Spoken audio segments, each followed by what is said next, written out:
It's one of the best days in IHSA basketball for the year. It's Regional Title Friday. So many great games going on around the state, but tonight we have one of the best. It's number 8 Richwoods and number 10 Morton, a powerhouse from the Big 12, a powerhouse from the Mid-Illini, duking it out for a regional crown from the Vern Woosley Gym here in Limestone. And good evening, everyone. I'm Jonathan Michael alongside John Camosa here, hanging out with you on ClutchSportsIL.com, our free audio stream tonight. NFHS restrictions don't allow us to bring our video cameras in, but we got you covered for audio all night long. And Joko, this is going to be a really fantastic game.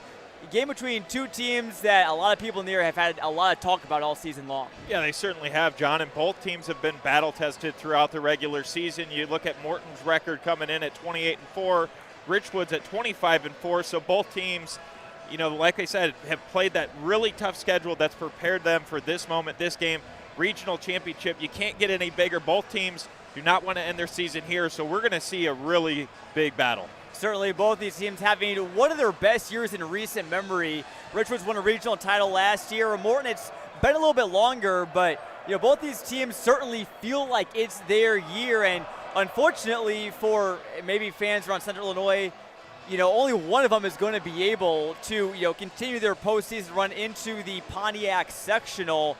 But let's take a look at both teams a little bit and how they got here. Richwoods, they opened up with a big win over East Peoria, the regional semifinal, 69-40 over East Peoria. Yeah, the way Richwood started that game on a 20-0 run, John, that really propelled them. And from there, they didn't slow down at all. A lot of different players on this Richwoods team. You look at Leighton Somerville, who obviously jumps out at you at 6'10". You don't see a lot of players like that in the high school level, but you have Tavy Smith, Nick Louderman, some guys that can really shoot it from three outside of Jared Jackson as well. He's a guy that can just slash and get to the hoop at will. So those are big players that Morton's going to have to contain tonight to try to stay with this fast-paced Knights team. Certainly, we were talking before the broadcast, one of the hardest things to defend about this Richwoods team is obviously Somerville himself. Not only if he's not scoring, he draws so much attention, but he can just kick out to his shooters, like you mentioned, Little and Louderman. So Morton maybe has to, maybe we'll see, they may have to pick their poison tonight. Yeah, he's one of those guys, obviously, you dump it down to him in the post, and you said they draw that double team. Gives him the ability to dish passes off to some of his guards that cut to the basket, and also some guards that obviously like to shoot it from beyond the arc. So that really turns him into not only a threat down low as a scorer, but a facilitator who can make some big-time plays with his assist abilities. Certainly, and for a big man at 6'10", 240, not only can he shoot the ball and, you know, obviously dunk it pretty well, he can pass, he can dribble. I mean, he is just an absolute unicorn for the Knights, and certainly a marquee, if not the marquee player in the area this season. So we'll see what he has in store on Morton's side. They shared the Mid-Illini title with the Metamora Redbirds, who they beat earlier in the season. Obviously, you know, Metamora, Richwoods, you know, teams of the similar caliber. So, you know, Morton is right there with the Richwoods. I think this game can go either way because the Potters have had a fantastic season under first-year head coach Abe Zeller. Yeah, they certainly have. And you look at Morton's game against Washington, that was a hard-fought test for them. Obviously, a Mid-Illini rival, 57-49 win just the other night. But you talk about Morton in his first year for Abe Zeller, a very balanced team with senior Gus Rugard, his brother Trip Rugard, a junior, and then you look at players like Wes Gudeman. He's going to have to be big down low tonight at forward. Silas Steffen, and then Evan Barlow. He'll be going to Florida Gulf Coast next season. So some Division I talent on this team as well for Morton.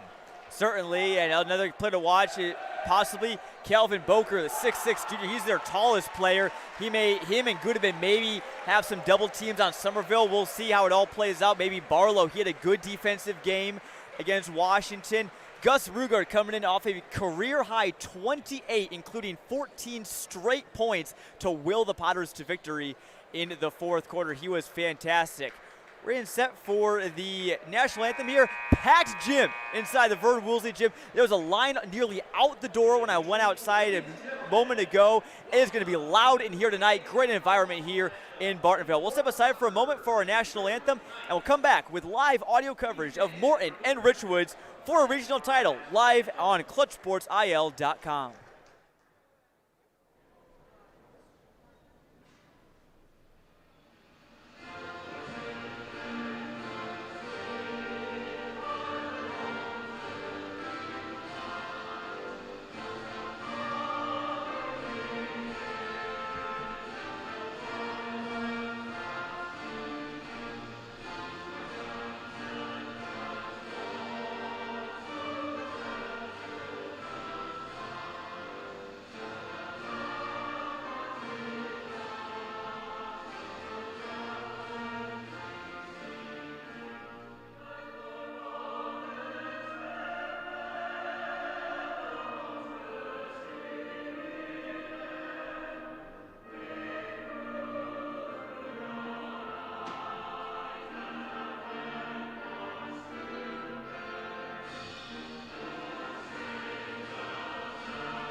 And welcome back inside the Vern Woolsey Gym at Limestone. In case you're just tuning in, just finished up our national anthem.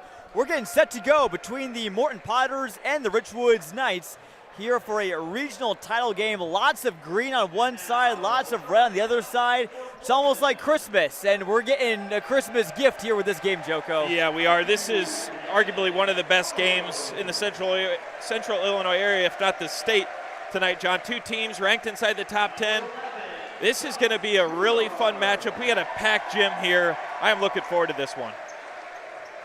It is getting loud in here again. Sort of aluminum siding on the sides here at the Vern Woolsey Gym. It really kind of makes this place a real loud environment. We've seen some classic playoff games here. Manual and P&D a couple years ago come to mind. That was a barn burner. We may see another one like it here tonight. Morton starting lineup: Gus Rugard, Evan Barlow, Trip Rugard, Calvin Boker, and Wes Goodeman, all of whom we talked about in the open. For Richwoods, they're starting five, the returning duo at guards, Tavy Smith and Jared Jackson, starters last year, now in their senior year, trying to keep their high school careers alive for another game, as is Jaquan Little, one of their plethora of guards, a transfer from Peoria High who's been huge for them this year. Nick Louderman, a returning presence as well. He's starting 5'11" senior guard. And the big man in the middle, Lathan Somerville, number 24. Again, he's got to be prepared. A lot of players had to be prepared that this could be their last high school game here tonight. Yeah, obviously neither team wants to go home, John. Both teams have their eye on Pontiac, that sectional semifinal. Winner advances to that, but this is going to be a real test for both teams. Morton, they could play quick. They could also slow it down. Richwoods obviously going to want to start this game fast tempo, but we'll see what happens. Both teams really balanced. A lot of different scores. It's going to be a good game. Certainly will be. And again, you mentioned that sectional winner of this game will play the winner of Kankakee, who's in the top 10, and Pontiac. We'll keep an eye on that one tonight and keep you updated on all the scores as much as we can from around the area. But it is a great environment here. Hardly an open seat in the house. They may be having to close the doors, if not already. As we're getting set for tip-off, it'll be Boker against Somerville in the circle. And we're ready to go from Limestone. Richwoods wins the tip, and Somerville sends it back to Little, who hands it over to Tavy Smith. Crossing the timeline, he's guarded by Evan Barlow. Gives it over to Jackson in the near corner, right in front of the Morton student section. They're decked out in all red, chanting and clapping. Richwood student section all white on the opposite side. Somerville, nice pass over to Louderman from way downtown. It comes up short. Ball goes out on Jackson. It'll go back into Morton. And that's a tough shot there, John, for Louderman. But you could see early on that double came off. Goodeman bodies on Somerville, and then Barlow over to help. But that gives him the ability to find his wide open man just a little off the mark. Morton back with the ball now. It's Gus Rugard with it. He's guarded by Jaquan Little again, coming off again a 28-point game. Had 7 clutch free throws down the stretch to seal the victory. Here's Goodeman. He's got Somerville on him. Now Rugard kicks it back out. Goodeman thought about a three. Drives it on Somerville with the left hand. Somerville barely had to jump for the block. Yeah, it's going to be a tough opponent there for Goodeman. Probably one of the bigger players he's faced all season with that wingspan and height. And almost shows off his ability beyond the arc right there, Somerville. Quickly the other way. Rugard had it stripped. Jackson nearly had it, but he'll stay with Morton. Jared Jackson had multiple steals in the first quarter. That run against East Peoria Knights really sped up the Raiders and got out in transition, much like we saw last night Peoria Notre Dame's girls defense, who just is relentless. Here's Trip Rugard inside the arc, now kicks it out. Goodeman for three, back iron, rebounded by Little. Fought for, but he stepped out of bounds. His tip of his toe is just crossed over into the blue surrounding the court, and it'll go back to the Potters. And John, you know, what we thought we'd expect to see in this game with two state-ranked teams, just trying to feel each other out here, who can find the basket first, but good defense both sides. Goodeman driving down Somerville, Boker tried to grab the board but was already out of bounds. 6:24 left to go here in the first quarter. Still nobody scored. Joko, we see it so often in the playoffs. Could this be a game where maybe it's first one to 35, first one to 40? Yeah, it could. I mean, both teams obviously have scored, in the 60s, 70s, but to your point, this could be a lower scoring contest.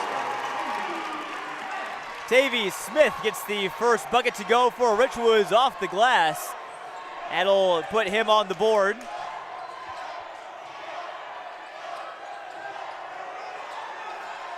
Working it around.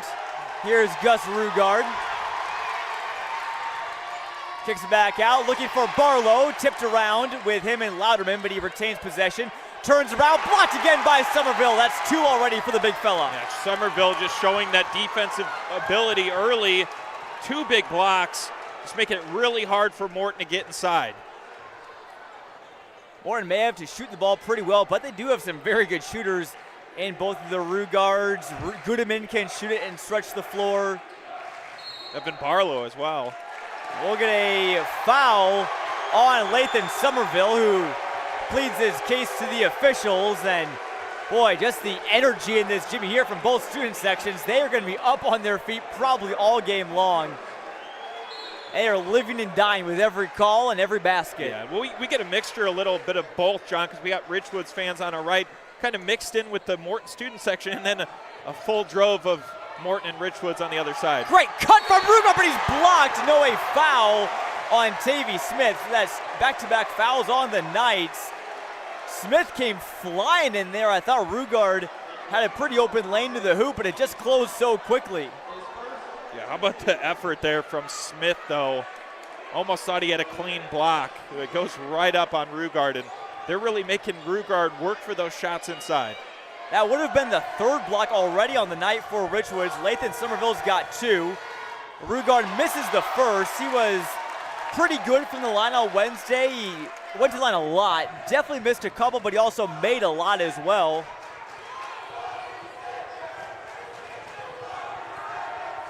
And his second free throw on the way and rattles in. And Morton is on the board, 2-1. About 3 minutes into this one here at Limestone. Takeaway by the Potters. It's Trip Rugard up to Gus Rugard, but too strong off the glass, and he blew the layup. Yeah, just a little quick on that one. Had a good look, but Somerville up off the glass. Richwoods, an easy bucket again. how about Somerville? Just his effort early on defense and getting to the basket. This is a game where you're going to see a lot of energy out of him in this playoff atmosphere. It's worth noting, Morton had to exert a little bit more energy Wednesday's game.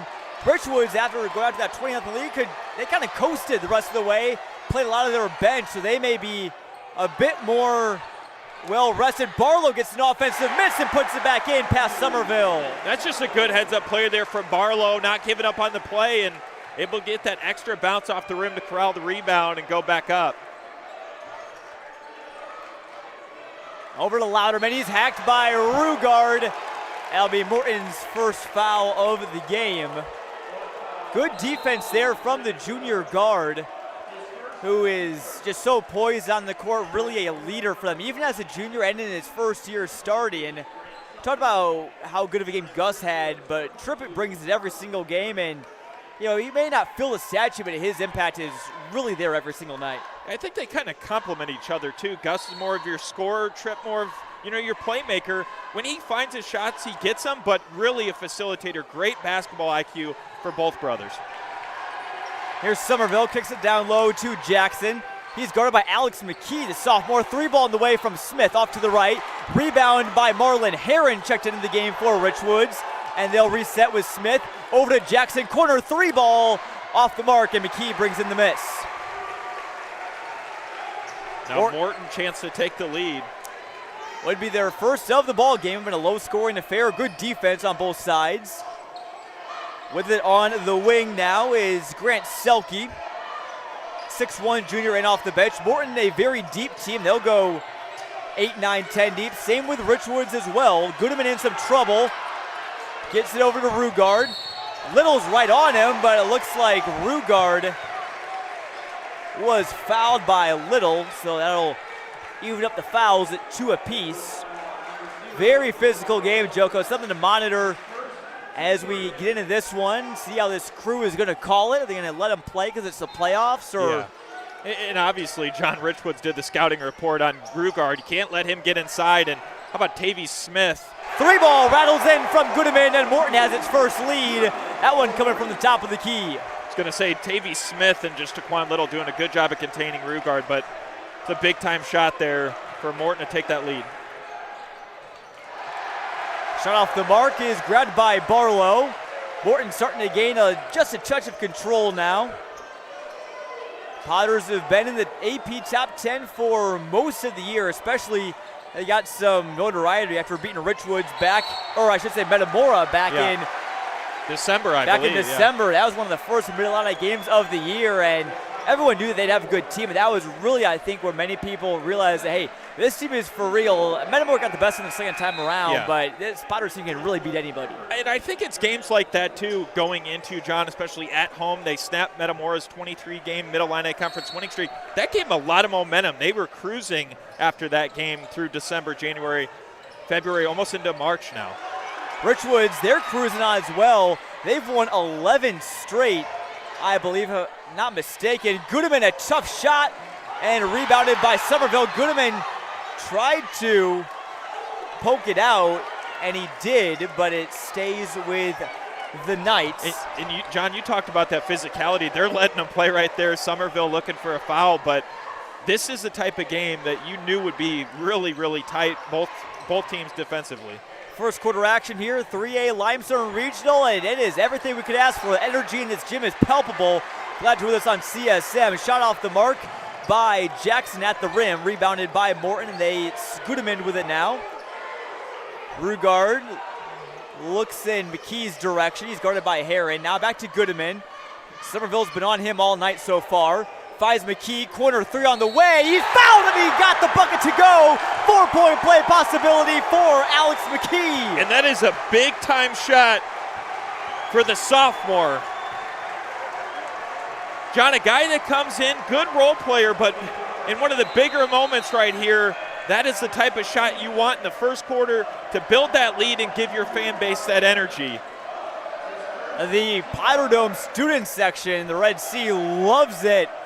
McKee's been such a bright spot for the future for Morton this year. He has been an absolute demon in their junior varsity games. His free throw rolls out, but it bounces off of Richwoods' J.D. Etherly, and Morton has a chance to make it potentially as much as a 6-point possession. Yeah, and, credit to Morton, John, too. Richwoods with 4 points right now with the minute 56 left. Their defense, and now they're trying to add to that offense. We'll see if Richwoods' defense has an answer here. It looks like we're going to get an offensive foul on the Potters. That goes on number 2. That'll go on Evan Barlow. Again, preferred walk-on. He's going to be at Florida Gulf Coast, a school that was immortalized with their Dunk City teams back in the day. And speaking of, Dunk City March Madness, that run that they had, I feel like this night in IHSA basketball, John, is almost like the Thursday or Friday of the round of 64. So many games going on, anything could happen. That's the one thing I love about the IHSA postseason, John. Both boys and girls side, you never know who's going to beat who. There could be upsets, and that's what we're getting tonight. Just two really good teams going at it. Almost feels like that Elite Eight game type of.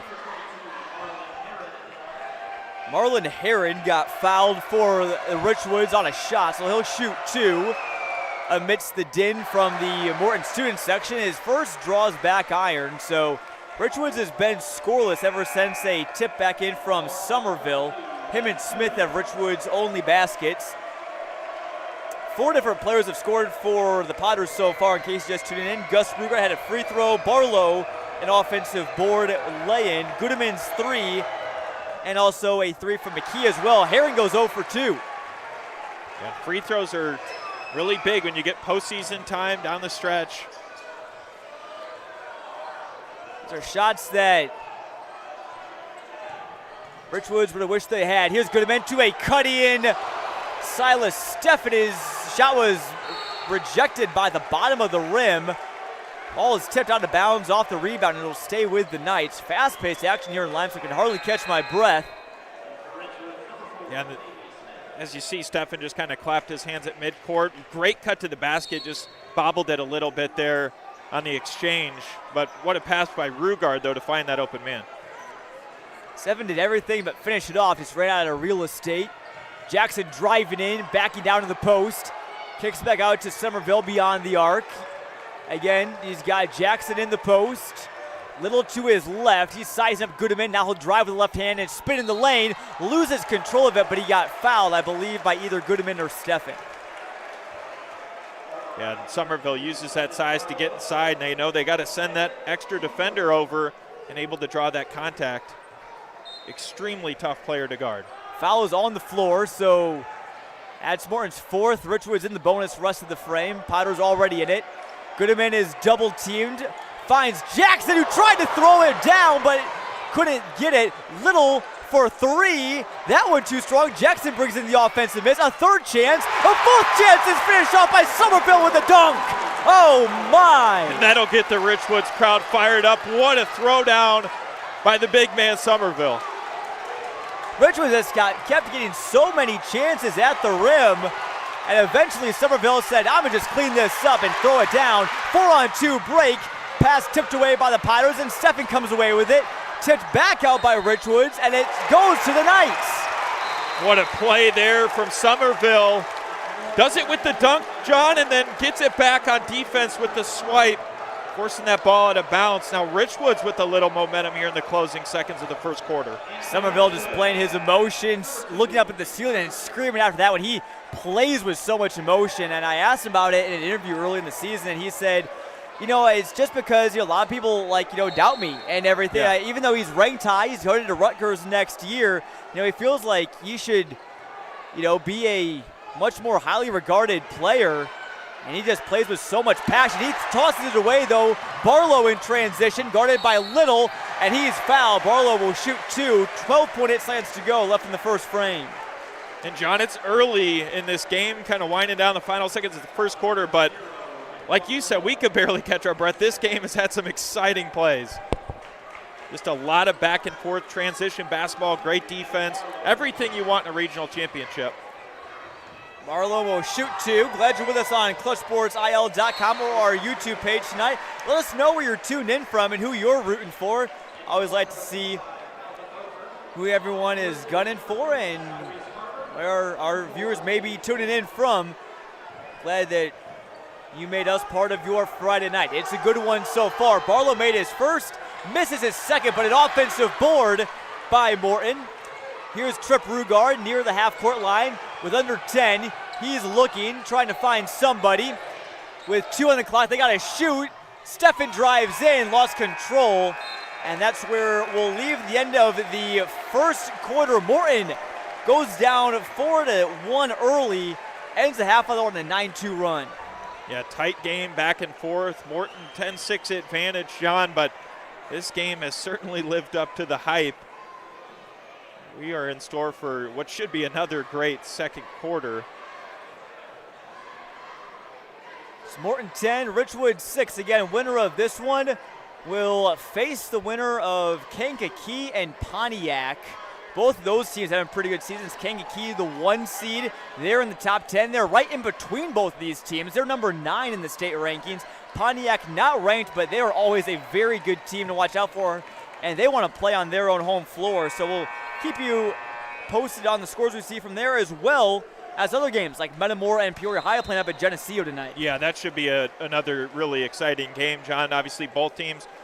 Metamora has had such an incredible season here going off their state championship from last year. In Peoria High, they've been battle-tested as well, but they've had some big wins, including a win over Morton earlier in the season, only one of 4 losses for Morton. So that Lions team under Daniel Ruffin, they've been battle-tested, but they're trying to look for an upset tonight. Lions have been hot as well. They've won 7 straight. Quick update. In Class 2A, P&D 7-5 over El Paso Gridley at the end of the first quarter. Community leads Rock Island in Class 4A 14-9 after the first frame. Morton with the ball now to start the second quarter. It's Trip Rugard with it. He's facing some pressure. Finds Goodman. He'll dial up a 3 from the wing, and no good. Somerville brings in the miss, and Richwoods can cut it down to a possession. Smith with some speed, hesitates, Euro steps into the lane, count the bucket and one. And those are the type of plays Richwoods might look for here in the second quarter. Get out in transition and score right there. Tavy Smith shows that, able to get to the basket and try to complete this three-point play with the free throw. Tavy Smith was such a huge part of Richwoods last year, and obviously still is. Obviously Somerville coming in, he takes up more of the points on any given night.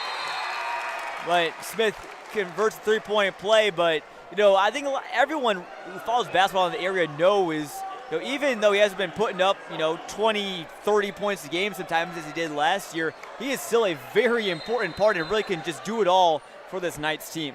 Yeah, and I think both teams, John, as we discussed prior to this game, balanced. You look at Morton, Gus Rugard might jump off the page at you. Obviously, Lathan Somerville for Richwoods, but so many key players on both sides. Any given night, a guy can go out here and get you 20 points. So far, it's been Smith and Somerville carrying the load for Richwoods. They're the only Knights that have scored. Barlow has it, and he kicks it down now to Grant Selke. He's driving baseline, nearly had it tipped away by Tyrese Carter, but he got Selke up in the air. Doesn't like the foul call, but Selke will head to the stripe for two. Yeah, and these players they're also, we mentioned the students, they're living and dying with every call as well. Carter couldn't believe, he thought he went straight up. Yeah, I think it's going to be one of those games too, is when you get inside, you're not going to get that wide open look, so try to draw that contact, get to the line. We've seen that throughout the first quarter, now going into the second quarter.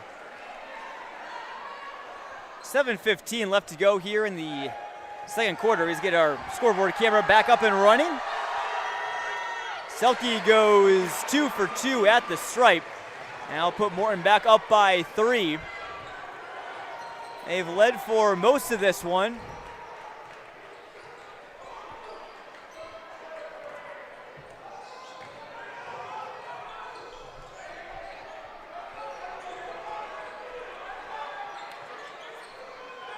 Here's Carter. He'll shoot a 3 off the back iron. Somerville with his long arms brings in the miss. Turns around and shoots and only draws the backboard. McKee has the miss. He's double teamed on the baseline, in some trouble.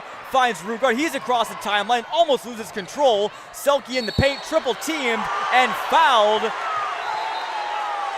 by Richwoods. Not sure who had it. Yeah, there are 3 of them in the area. Yeah, 2 players. Hard to say who drew that contact, but Tavy Smith with the foul there, and he's going to take his seat, John. That's his 3rd foul. Not a player you want to see in foul trouble. Certainly not. Again, he's had 5 so far for the Knights. Richwoods does run deep, so maybe we'll see who steps up. Goodeman gets a layup to go on Somerville. He is not scared at all. Yeah, and one of those players, too, Goodeman at 6'4", Lathan Somerville 6 inches on him, but he's got that large frame as well. Uses his strength to get inside. That left-hand Carter's finish. 3 is up and good. Richwoods punches right back. Maybe Tyrese Carter is the guy that is going to be that X factor tonight for Richwoods with Smith in foul trouble. It could be one of those nights, John, where anyone's got to be ready to come in and step up. That's a confident-looking shot there from the senior. Again, Richwoods has a bunch of seniors even on their bench. Ball deflected back into the backcourt. Goodeman has it. Somerville up top with him. Goodeman goes over, drives to the left. Now back up to Rugard near the half-court line. Now it's McKee, guarded tightly by Harry. Richwoods' defensive pressure has been hounding all night. Drive in by McKee, off the backboard and good. And just gets that soft touch right off the front of the rim. Going up on Somerville, though. McKee at just 6 foot. What a take. McKee is certainly a player you have to watch out for in the future. And it looks like we're going to get a timeout called by... Jump ball, I believe. Oh, followed by a timeout. I think William Smith, the Richwoods head coach, was trying to call timeout. Not sure if it was a... They initially signaled jump ball, but... Richwoods has the arrow. Gus Rugard wants to travel. And there was a timeout called by Richwoods, so it will remain Knights possession, and they will also keep the all-important arrow as well. Yeah, they're going to discuss that right behind Morton's huddle here, John, because one referee had signaled jump ball, the other ref signaled timeout. So try to get that communication lined up, but it will be the timeout. When it's this loud in the gym, though, sometimes hard to really... It is absolutely almost deafening in here. Again, this is only the first half. If it continues to be like this with this intensity in the second half, this place might explode. And it's fittingly called the launch pad. Yeah, John, and as we talked in the first quarter, having trouble kind of getting our breath back. We might have to, yell almost in the third and fourth quarter if this game's tight. We might not have voices for tomorrow. Also, stay tuned for halftime, folks. A very prominent figure in Illinois high school basketball, Aaron Britton, is in the house. Now he may be stopping by to talk some hoops from around the state. No one in Illinois knows high school basketball better than Aaron. And a layup good by Jared Jackson that puts Morton, or Richwoods, I should say, back to within 2, 16-14.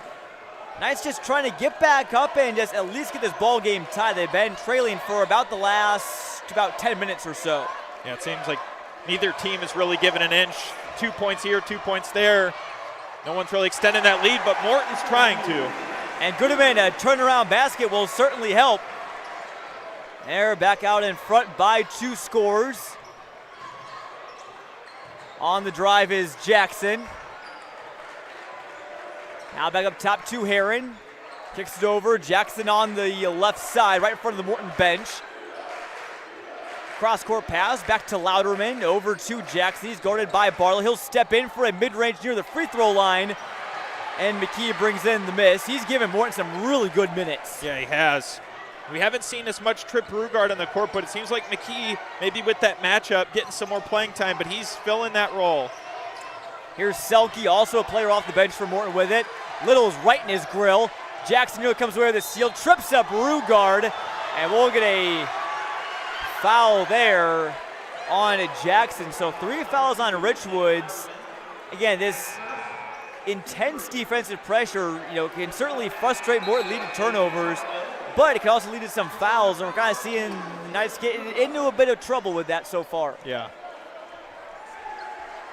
And how about that play by Rugard, though, almost a Harlem Globetrotter down to a knee, if Curly Boo Johnson's watching, one of our good friends.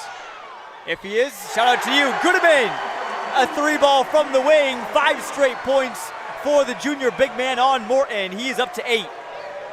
Now defense is going to be big. You can see Abe Zeller shouting to the sidelines there. Here's Somerville, double teamed by Barlow and Goodman. Little shot fake on the 3, sidestepped back off of a Potter's foot. Richwoods will get a second chance. 3:37 left to go in the second quarter. Richwoods led briefly 4-1, and then a 8-0 spurt put the Potters back on top. Wes Goodman leads Morton with 8. Alex McKee's got 3. Louderman finds Little. His corner 3-ball up and off the rim. Somerville, though, has the miss. Driving in and fouled.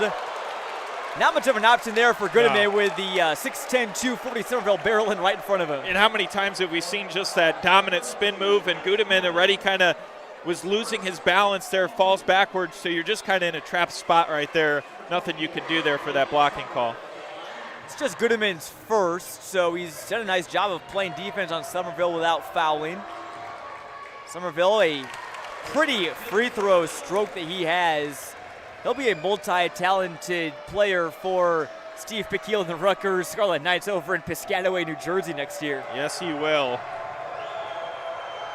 He'll be potentially one of those prototypical Big Ten big men, but he's maybe a little bit more than your Zach Eady. He can really stretch the floor and not just a one-trick pony. No, and he's a player that brings you a lot of energy, too. Nice cut by Rugard. He finishes it off. Jackson tripped and fell, leaving the Morton guard wide open for the score. We've seen that all season long from Gus Rugard. And we're going to foul on the Potters. And it's their third of the second quarter. And it goes on Grant Selke.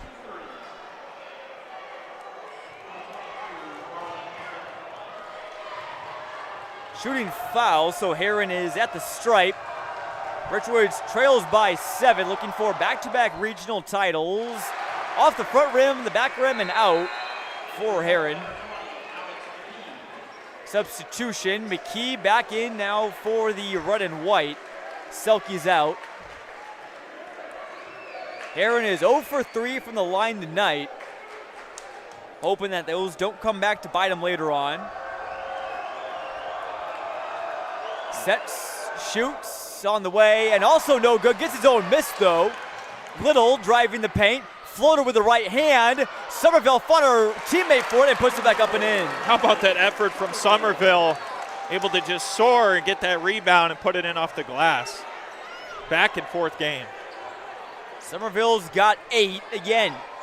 He doesn't want it to be his last high school game, but it could be. Some careers will end tonight here in Bartonville. Rugard double team finds his brother Tripp, adopted from Ethiopia at the age of 3. Here's Barlow with it, now nearly lost it. Rugard passes it over. Now Tripp Rugard wide open on the baseline, up and over Heron. And how about Tripp Rugard taking it up against the defender and finishing. Morton now with that 25-18 lead as we near the end of the second quarter. There's Tripp Rugard's first bucket of the game. Already 5 different Potters have scored. Shot off the mark on the night side, and Goodman will corral it and slow things down. 2 minutes left to play in the first half. Still anyone's ball game. You're going to want to tune in for all of this one, folks. It has been an absolute barn burner. Here's Rugard finding Goodman in the post. Somerville with his pink shoes tries to draw the charge, didn't do it. Blocked away by Heron. It'll stay with the Potters. Goodman wanted a foul. He's talking with the refs about it.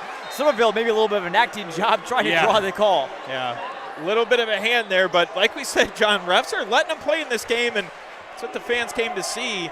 Good, clean game, but physical. Morton, their student section chants, "You're a baby." Barlow drives in and one. Huge bucket for the Potters, and they can make it a 10-point game if Barlow can convert. And we talked about Florida Gulf Coast. Going to be a walk-on there, and they're getting a great player. Another guy that can really fill up a box score. Barlow's, even though he is going D1, he's still almost is a bit of an underrated player for Morton. Rugard and Goodman can have some really big nights, but Evan Barlow can really carry a team just as much. And he does all the little things as well, even when he's not scoring, John. Just really good defender, good playmaker. At Richwoods foul on Nick Louderman, his second. Barlow is good from the line, so it's a 10-point advantage for the Morton Potters, co-Mid-Illini champions with Metamora, looking to advance to the sectional round in Pontiac. Here's Smith with it, side steps, nearly shot a 3. Now it's Somerville, double team, kicks it out. Louderman, he thought about a 3 but didn't pull the trigger. Somerville driving in, and a blocking call. Goodman tried to draw the charge as well, and alas, he was unsuccessful. That's just a tough play here. I mean, obviously Goodman tries to stay in front. Somerville, he's just got that move down. Nothing you could do there. Fourth team foul is on the floor, and no free throws for the Knights, but they are in the bonus now. Just over a minute to play. They'd like to get some buckets going here before the half, I'm sure. Yeah, they will. Smith driving in, fades away in the lane, back iron, bounces 3 times and out. Boker with the board for the Potters, and now gives it up to Tripp Rugard, who pats his head with the play call. Yeah, might slow it down here, John. I wouldn't be surprised Morton plays for the last shot. He played so well in this first half. If you're the Potters, no need to give Richwoods any momentum heading into the halftime break. Ball goes out of bounds. It'll stay near us with the Potters. Sold out crowd here in Bartonville. It's standing room only. There's quite the crowd around us here in the booth, Joko, as Boker heads back to the bench. Potters set up their inbounds play. 2 players set screens. Rugard now in the corner. Carter draped on him. Rugard drives the lane, and his layup is no good. Smith up to Heron. Jackson, Euro steps in the lane. Nice finish for Jared Jackson. He's got 4. Cuts it to 8 points for the Knights. Now Morton trying to extend this lead in the final 20 seconds. Look at a foul on Marlon Heron there, so that will send Tripp Rugard to the line. Richwoods' 5th of the second quarter, and I guess the silver lining for the Knights is you have a chance to get the ball back, given you do get the rebound here, so you could just get it right back. Big free throws coming up here for Trip Rugard. Chance to extend this lead to 10. Rugard spent some time on the bench, but has come back and played well in this stretch. He knocks down the first.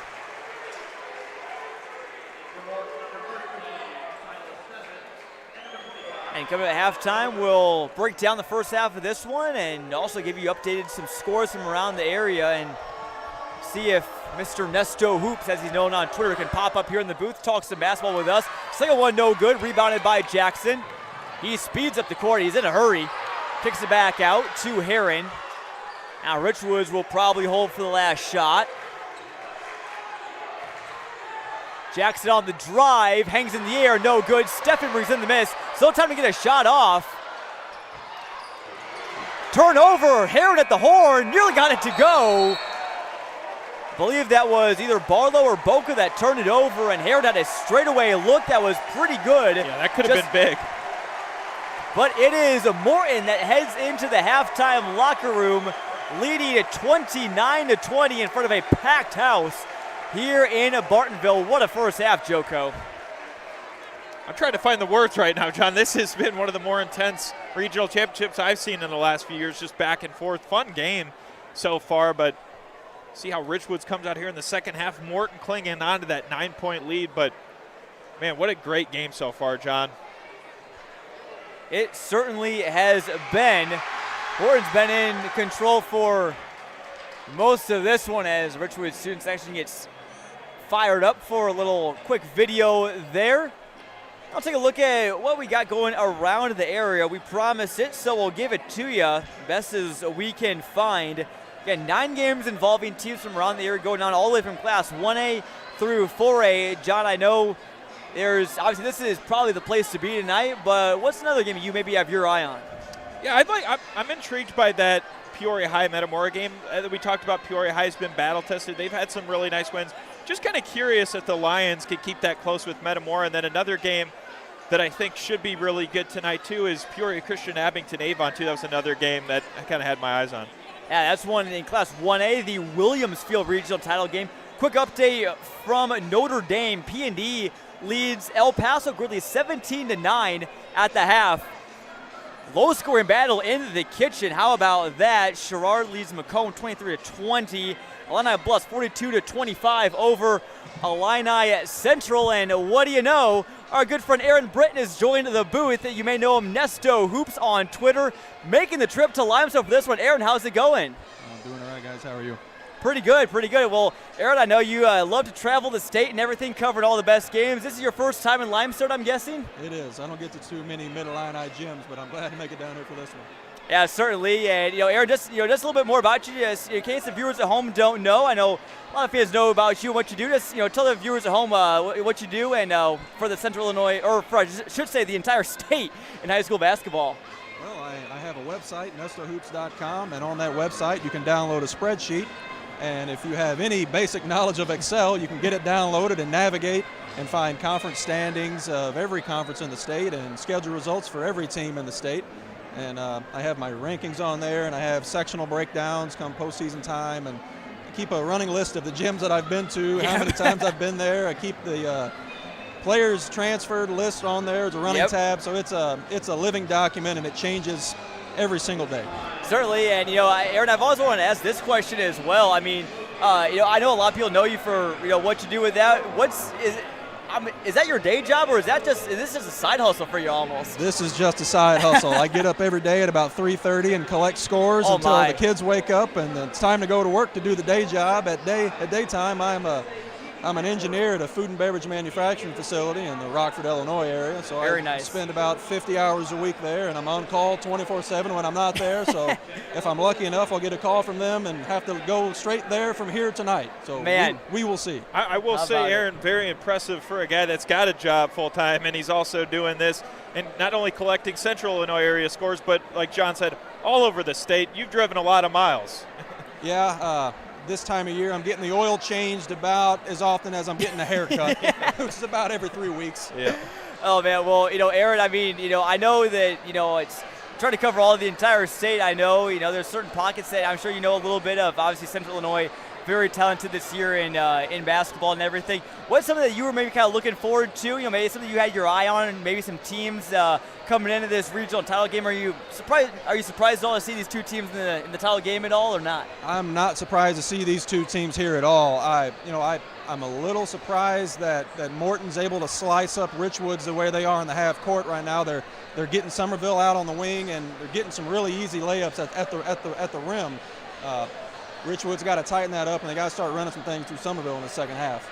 Yeah, certainly. And I'll put you on the spot, I guess. Maybe if you're Morton head coach Abe Zeller in his first year, what are you talking about for them to do? What are you looking for them out of the Potters in the second half as well? I would say, can we just skip halftime and keep playing, because we're playing good. We're playing great. Certainly are. And Aaron, too, we'll stay on 3A here. Obviously, that's our game tonight. But outside of Morton, Richwoods, obviously two teams tonight. We've seen how competitive they are. They can make a run to state. Who else do you really like in 3A that could maybe get all the way to the title game? Well, you guys know who I like. I mean, Metamora is the defending state champ for a reason. And, on the way down here, I was talking with the guys that rode down here. They're one of the few teams that can win any style of game. And they don't really dictate pace, as much as anybody may think. If you want to play it in the 30s, we'll play it in the 30s. You want to get up and down and go in the 80s, they'll do that too. And there's not too many teams that can do that. That's certainly a great point, Aaron. And, I know that, you're, again, with your spreadsheets and everything like that, I know you can kind of identify some sleeper teams. I know some ones that you identified early in the season turned out to be pretty good. Who's maybe a sleeper team, maybe in Class 3A or maybe even just in any other class from the state that you think that folks should have their eye on here in the postseason? Well, anything that come to mind? I know I'm kind of putting you on the spot. But I should have asked for a list of questions, coming into yeah, halftime. I should have. What I do when I get interviewed. They're not a sleeper at all. But Mount Zion has one loss. Sure. That was at Metamora. So you can't say that they're a sleeper, but they're a team that could absolutely get back up there. And I don't know the last time they've been to a state semifinal. Decatur MacArthur, maybe. Yeah. East St. Louis has been injured, but they're healthy as they're going to get this time of year. And even though they got about 8 or 9 losses, they're a team that's got that pedigree. They can certainly get back. Certainly, and I know you were at the Columbia shootout, I believe, a couple weeks ago. You saw P&D, if I'm not mistaken, here at Notre Dame with Owen Dillon. Yeah, I believe, and they're up at the half at El Paso Gridley right now. Yeah, in my laughable regional pick'ems that I do every year, I did pick P&D to win that game. But when they're healthy, that half-court zone is devastating for anyone that's, one, never seen it, and two, never played against it. And they're a team, it could be them and Manual in that Canton sectional final, and it's going to be a whale of a ball game. That was my next question for you, Aaron. We'll kind of, focus in on some of the teams we cover here with Clutch Sports Media. But, going down to 2A from 3A last season, both Notre Dame and Manual, maybe on paper, people that aren't familiar with them, you see their record in the postseason and say, hey, these teams have double-digit losses, but they have played 3A, 4A schedule all season. Maybe Manual and Notre Dame, had they both won, or if they win tonight, these teams could potentially make a run. Yeah, they could. And, that coming into the year, they were top 5 preseason 2A teams for me. They're right where they should be. They have more losses than maybe I would have expected them to, but Manual has the 2 forfeit losses in games that were played and games that they won. But Manual they have just wave after wave of guards that are hitting you, and he plays a lot of guys. Doesn't have a lot of size, but they can overwhelm you with speed, and then P&D is going to overwhelm you with that half-court zone. And whoever, if they were to play, whoever wins that can certainly go ahead and win 2A. And Manual's only has 1 senior on the team, so they can come back and win it again next year. I agree. Certainly. Well, Aaron, again, halftime winding down. There's a little over 2 minutes left to go. Again, want to first of all appreciate it. Thank you for coming in the booth. Anything you want to leave our listeners at home with? Any final remarks from you? Or keep following Clutch Sports Media. These guys are the best in the state. Keep listening. Well, that was from the best in the state right there, Aaron Britton. Again, follow him at Nesto Hoops on Twitter.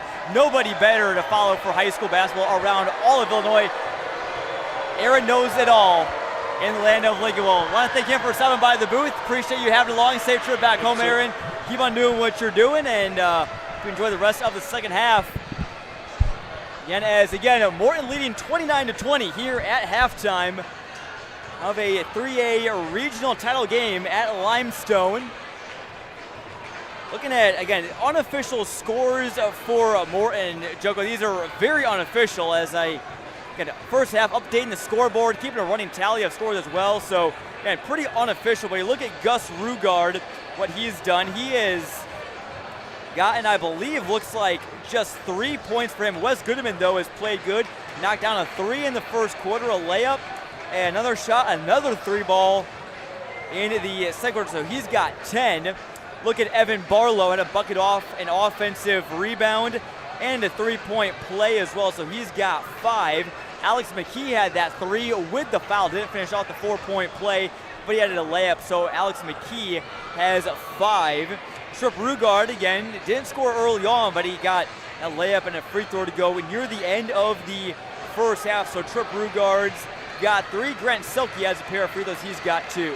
Yeah, and I think that was one player I was going to touch on, John, that we talked about. He's really been that guy that, kind of that unsung hero for Morton who could come in, get you minutes, make a lot of plays, is Alex McKee tonight. He's had some big rebounds, got to the basket, won over 6'10" Lathan Somerville, just doing a good job of staying physical inside, just a sophomore.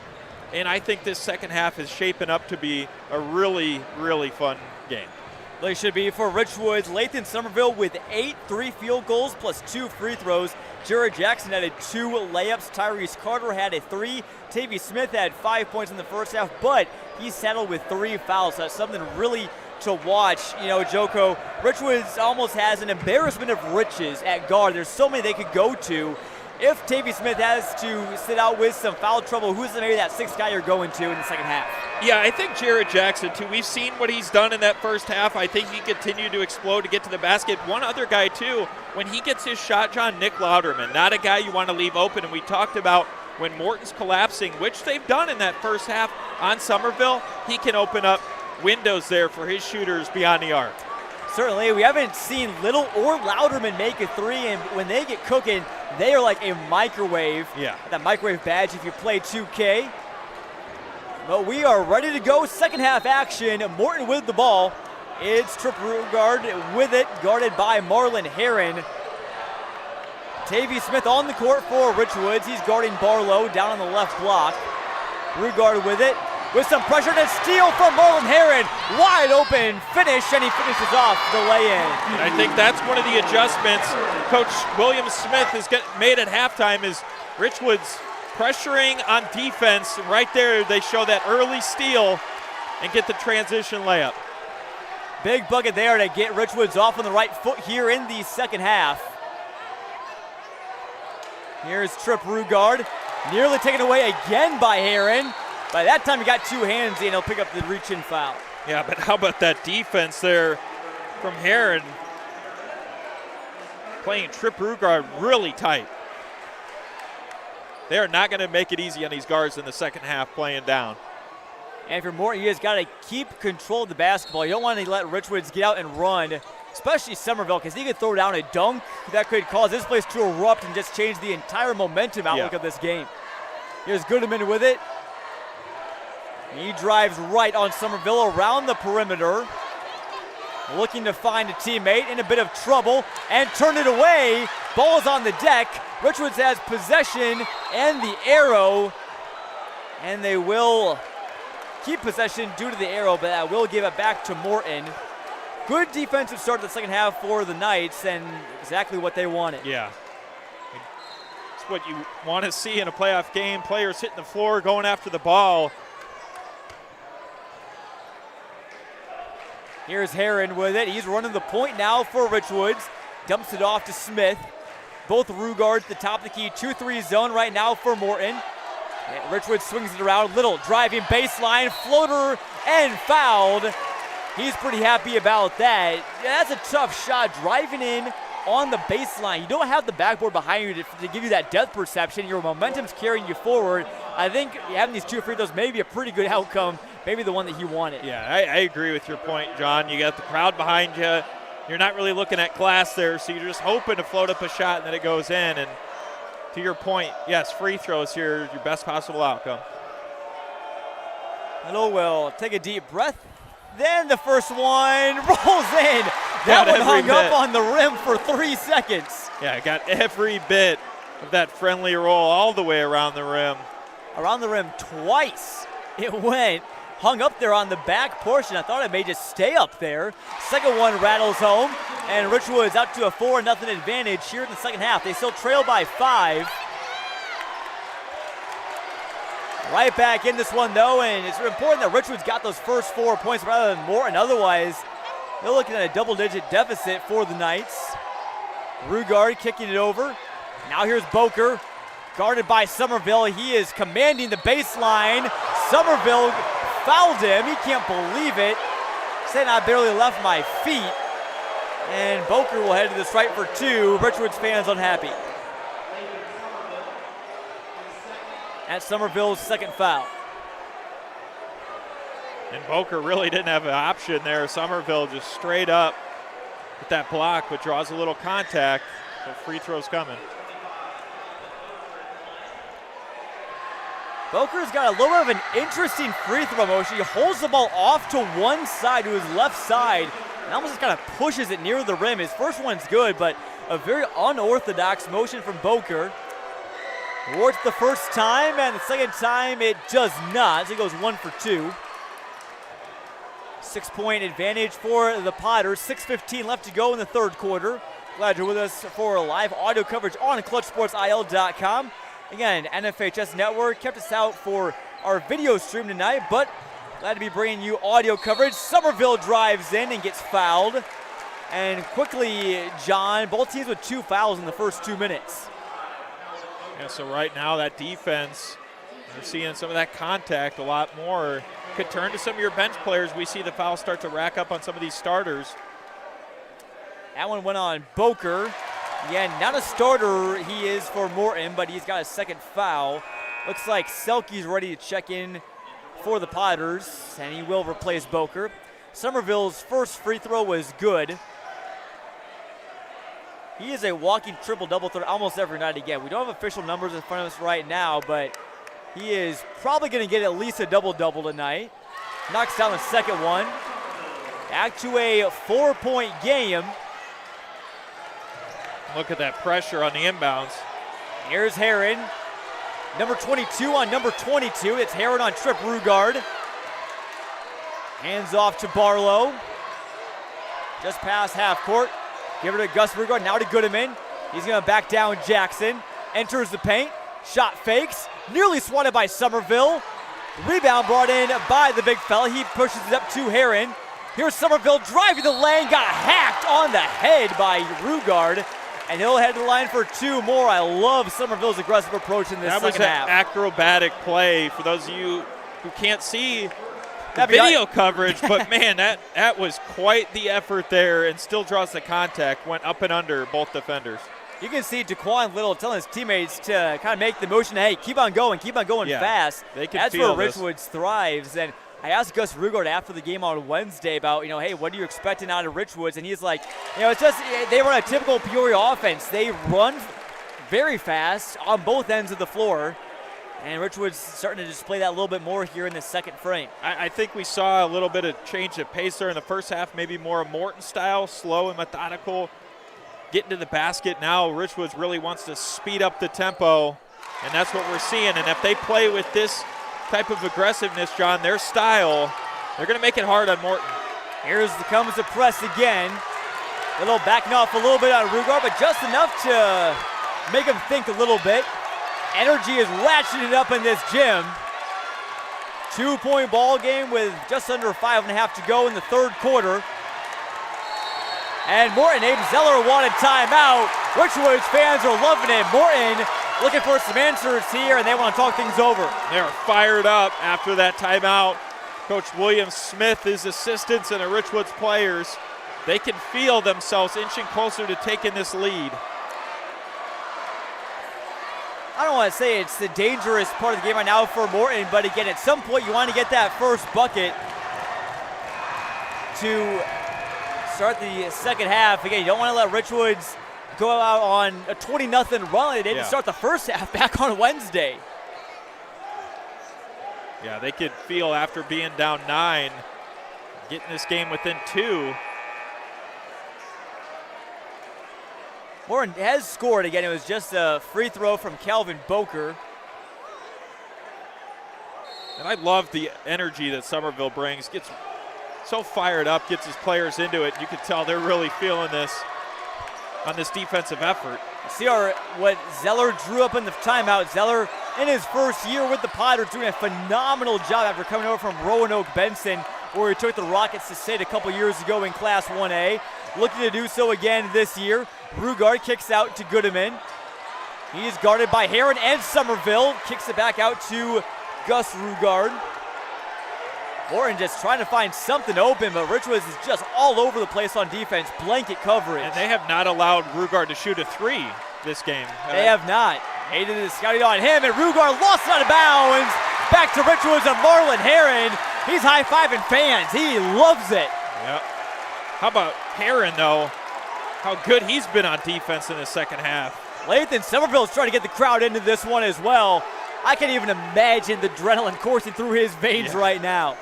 What a game this is turning out to be, and we still have plenty more left. Heron finds Smith. He's behind the three-point arc. Sizes up Barlow. Knights were a little bit overloaded. Now stretch things out. Smith nearly had it tipped away by Barlow. He'll dry his hands briefly on his rear end.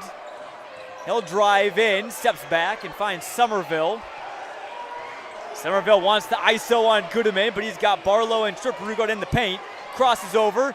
Suits a step back near the elbow. Too strong. Tough Rebound shot brought in by McKee. That's a high degree of difficulty. Yeah, that's good defense there from Goodeman, able to contain them. He wanted to take them one-on-one, obviously tie this game, but credit to Morton's defense.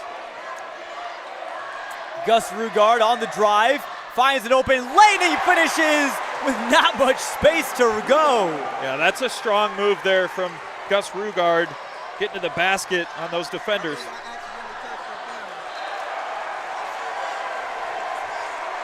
You're good. And ball will go back to the Potters. They force a Morton turnover. That was a great layup on that last possession from Gus Rugard. Again, it looked like it could have been blocked by two Knights. And they know they're going to have to find those little windows of opportunity with how good Richwood's defense has stepped up in the second half, and Rugard found the lane and got to the basket.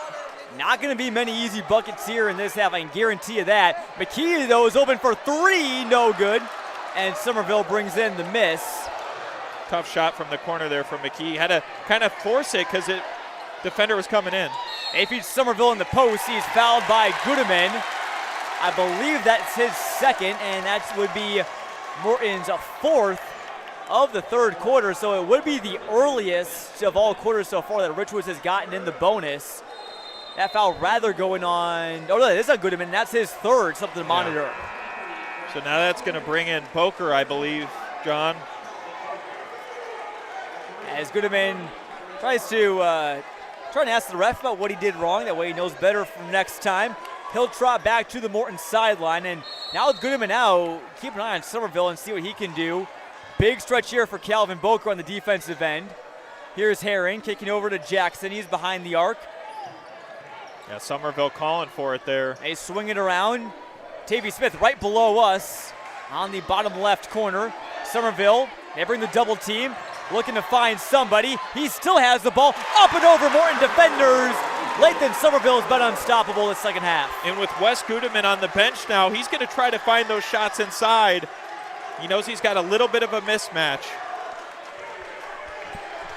Somerville has got six. The last 6 points for the Knights. This half was started by a lay-in from Heron. Somerville nearly a block. Boker's second chance no good.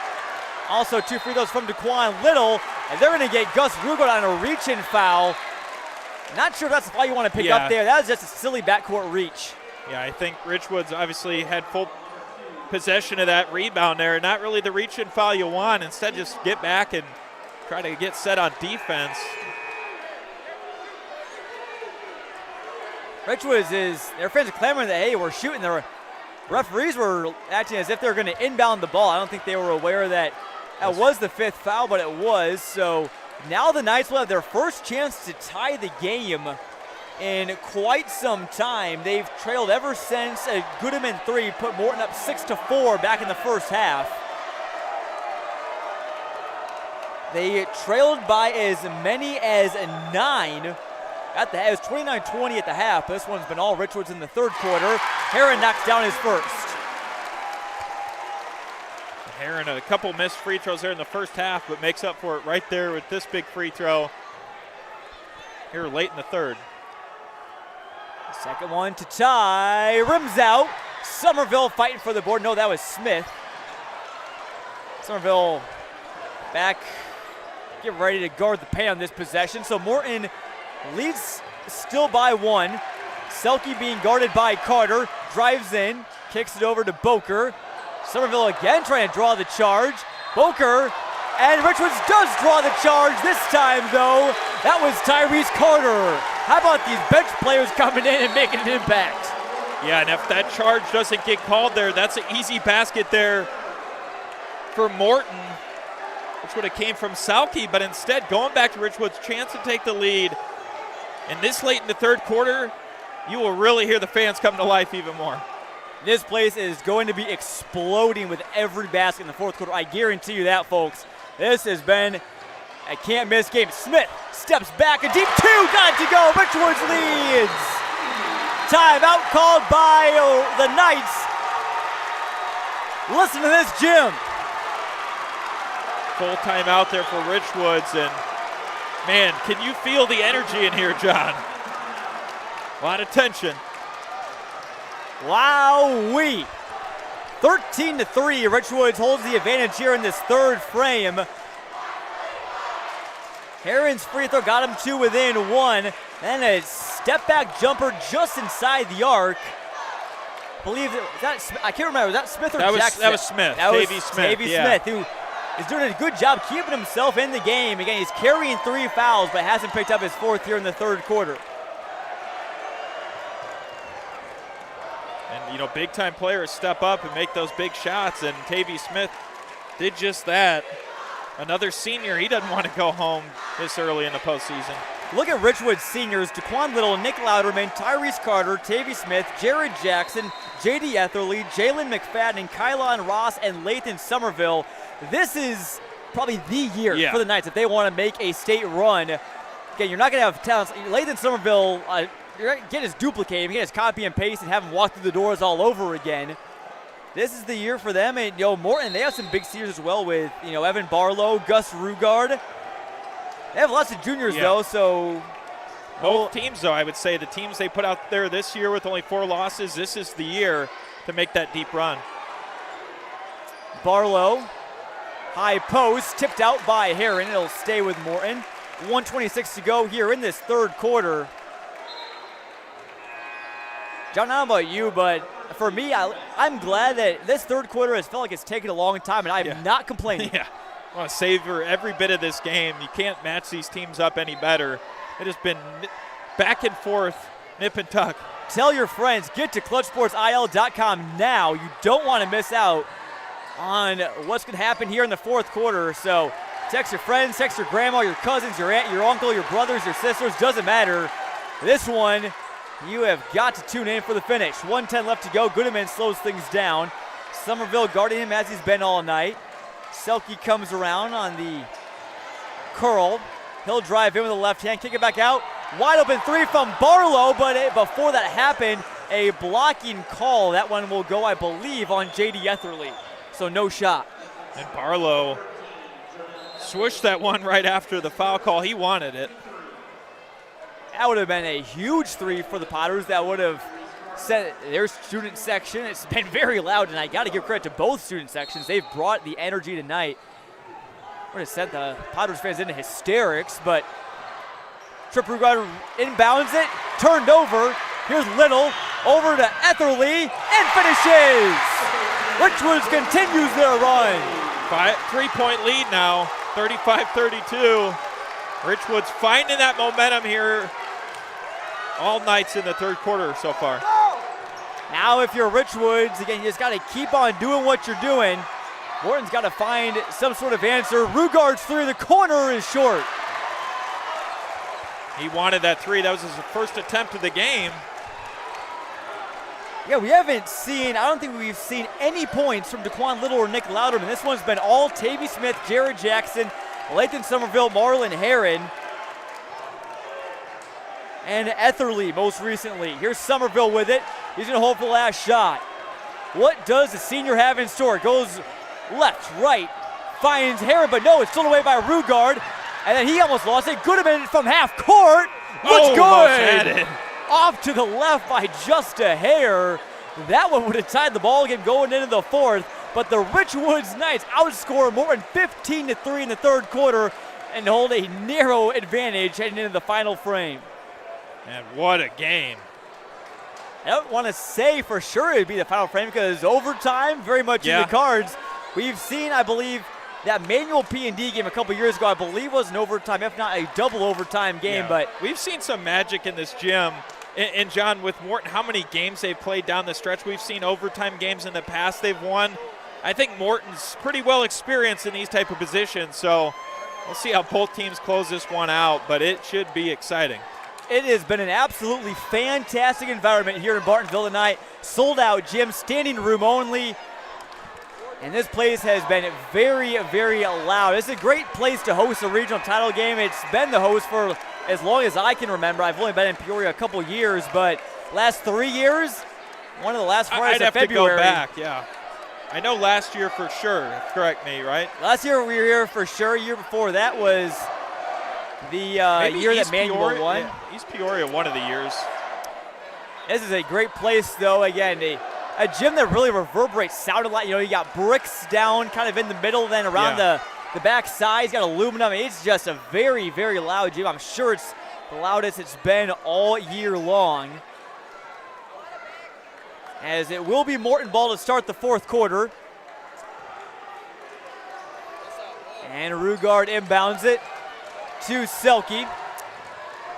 Again, at strong man-to-man pressure, Rugard up and over Somerville and the foul. And what a move, goes up and over with that shot on the extending arm of Somerville and gets the contact. And this is the guy you want at the line to try to tie the game, but oh man, what an effort there from Gus Rugard. That was the energy they needed. So many times when someone drives down late in Somerville, it's a bad idea because he'll swat that back into the stands. He wanted to there, but Rugard had enough height on it to go off the glass and in, and he can tie it up with this free throw. It's up and good. Again, he made 7 free throws in the fourth quarter of their 57-49 win over Washington on Wednesday. Possession arrow with Richwoods. Tie ball game as we get started here in the fourth quarter. Can't ask for much more. Here's Smith. Finds Little. Drives in. Stops near the high post. From the free throw line. Rims out. Somerville tried to get the board over Goodman but could not. And Morton now the chance to get the lead right back. That was a good box out there. Goodman back in the game now for Morton. And Rugard able to corral that rebound. Big chance here. He drives it again with the right hand, but just not enough legs on that one. Here's Smith finding Somerville, turns around and scores. That's his patented move, John, that spin move. Finishes off the glass. Somerville has had a big second half. He's got 8 in the second half. And again, counting up his points from the first half, he had 8 there, so he's got 16 of Richwoods' 37. Trip Rugard's inbound. Foul on Richwoods goes on Marlon Heron, second of their fourth quarter. Ball goes out of bounds. It'll stay with the Potters. Richwoods wanted a different call, though. He had the look to Goodman there, just pass got a little bit in front of him. But that's those plays they're looking for, those little backdoor cuts. Lots of anxious faces in the crowd right now. Nice inbound feed to Goodman, who ties it right back up. Got a tie ball game. 6:45 left. I think the fans got everything they paid for here. And more. If you're watching for free or listening for free on CoachSportsIsle.com, well, you won't be able to see what's going on, but you can get some free entertainment for your Friday night. We'll get a foul on Trip Rugard. Morton's first of the quarter. So, again, back to Richwoods fouls. Marlon Heron just picked up his 4th. Trip Rugard, I believe, has, yes, he does have 3. Jackson finds Smith wide open top of the key. Bangs a 3! And that's one of those players you can't leave open. Tavy Smith showing off the 3 shooting ability there. That one came pretty easy. What does Morton have in response? Rugard drives right. He does such a good job controlling the ball, barely turns it over at all. Selke kicks back out. Goodeman.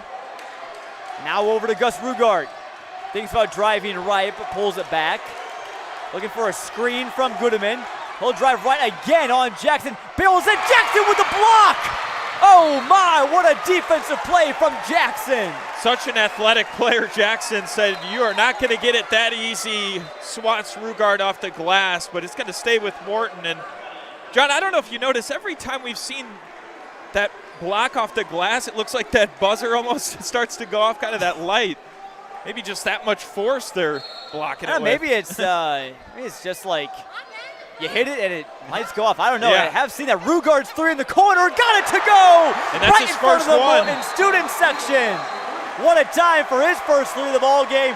40 all, 5:48 to go here in the 4th quarter. You think he just wanted to save that 3 for late in the game in this type of environment? I mean, man. This is just absolutely insane. Gus Rugard said that, Abe Zeller told him to get in attack mode in the 4th quarter of their win against Washington. I guarantee, I would bet everything I own that he's telling him that same exact thing. We need a 4th quarter performance from you, just like we did on Wednesday. And these, veteran players, obviously in big moments like this, their coach knows they can step up. Same for Richwoods on their side. We'll see what Richwoods can do on this offensive possession, but man, this game just living up to the bill. So to reset it for you, Richwoods had a 3-point lead going into the 4th. Rugard had that high float and one. Somerville had that bucket to give him a 2-point lead. Goodeman responded with a layup, tied at 37, and then Tavy Smith and Gus Rugard trade huge threes, and that's how we're knotted up at 40 right now. Morton's led for most of this one, but Richwoods has controlled the second half so far. Here's Smith, guarded by Barlow, finding Somerville in the high post, and we're already getting the foul on Morton. That's their 2nd of the 4th quarter. That one goes on Boker, his 4th. Yeah, just trying to stay in front. Obviously, Somerville so hard to contain down there. A couple fouls to give, but. Here's Heron looking to find somebody. He's got the 6'10 Somerville. Pretty trusty guy to go to when you are looking to find somebody. Somerville driving in, tries to feed Jackson, but he had some contact, wanted a foul. William Smith tells him, hey, just chill out and play your game. Back to Morton, and Rugard has it. I know in the heat of the moment, but not a play where you want to get a technical. Goodeman feeds Boker in the high post. He's got Marlon Heron on him. Goodeman thought about a 3 near the volleyball line. He's had a couple looks throughout this game. He's thought about it. Rugard, though, has some pretty good range, as does Goodeman. I wouldn't put it past him to sink one from way downtown. Here's Rugard driving down the right side again, floats up the right hand and scores. Gus Rugard, another floater like we saw earlier off the glass. Just a soft touch around the rim. Smith on the drive for Richwoods. Somerville tries to keep it in bounds and does. Little finds Smith in the corner. Somerville triple team now on the post. Trying to go up, fouled, and one! Somerville just working for that basket. Every bit of it. What a sequence there, and Richwoods now a chance to go back up 1. 4:35 left in this game. Oh my word, John! I haven't had a chance to breathe, John. I might need a appointment with a cardiologist after this one. My word, 42 all. Somerville's got a chance to give Richwoods a 1-point lead.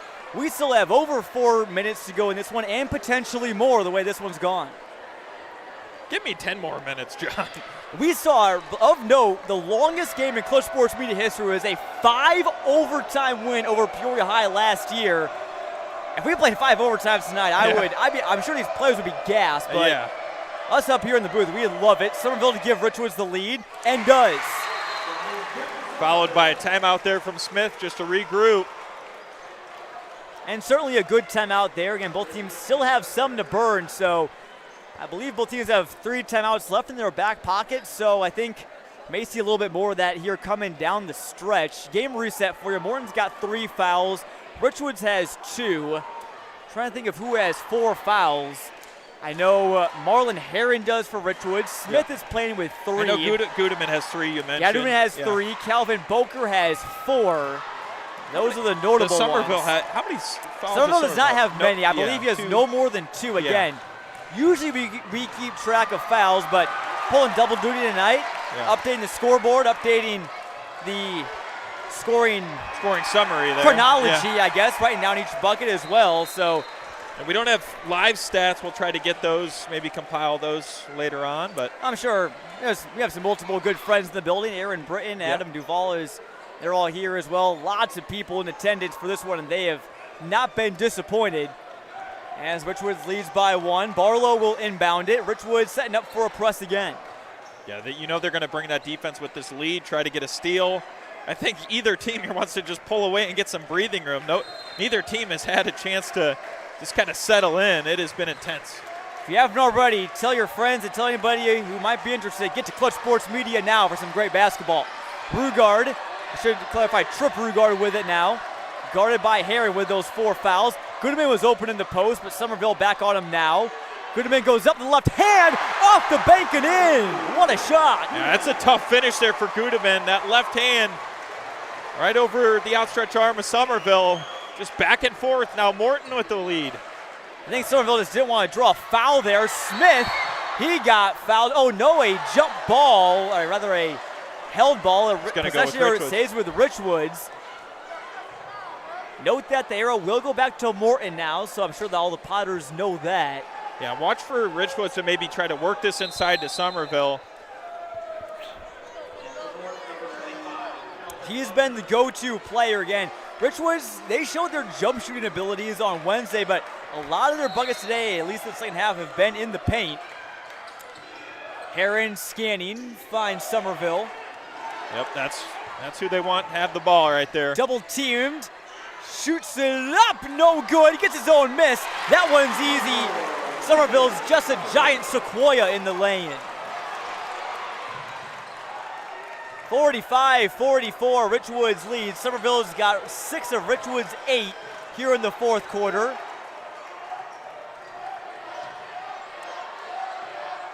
If you're Richwoods, John, you can't let Gus Rugard drive left. That's where lots of their points have come. This time it's Goodman on the left block. Trying to get around Somerville and does, but his shot's no good. Rebounded by Little and a foul on Morton. That's their 4th, so Richwoods is in the bonus now, rest of this one. That was a tough shot there from Goodman. Tried to create some space there. Kind of dipped his shoulder, but just too hard off the glass. And nothing you could do there. Somerville just smothered on defense. Somerville's been all over. Anytime that there's Somerville, it's like he pretty much has at least 2 Potters glued to him at all times, whether it's down near the hoop on the other side or on the offensive side as well. And even when they collapse on him, 2 or 3 defenders, he just gets those rebounds. He's got that height advantage. He does. He can just reach over and grab them, and that's what he did on his last bucket. Tavy Smith with the ball. He looks to guess who, Somerville. Jackson clamoring for the ball. He's wide open. Finds Herron. Here's Jackson now. Into the lane. Trying to throw it down with one hand, but he got fouled. That would have been the biggest dunk of his career, bar none. Yeah, that would have been a highlight reel dunk. Man, we've seen some big dunks from Jackson this year, but that one, John, to your point, yes. That's the second time he's trying to throw down a slam tonight. Yeah. And not just an easy one with authority. His first free throw is good.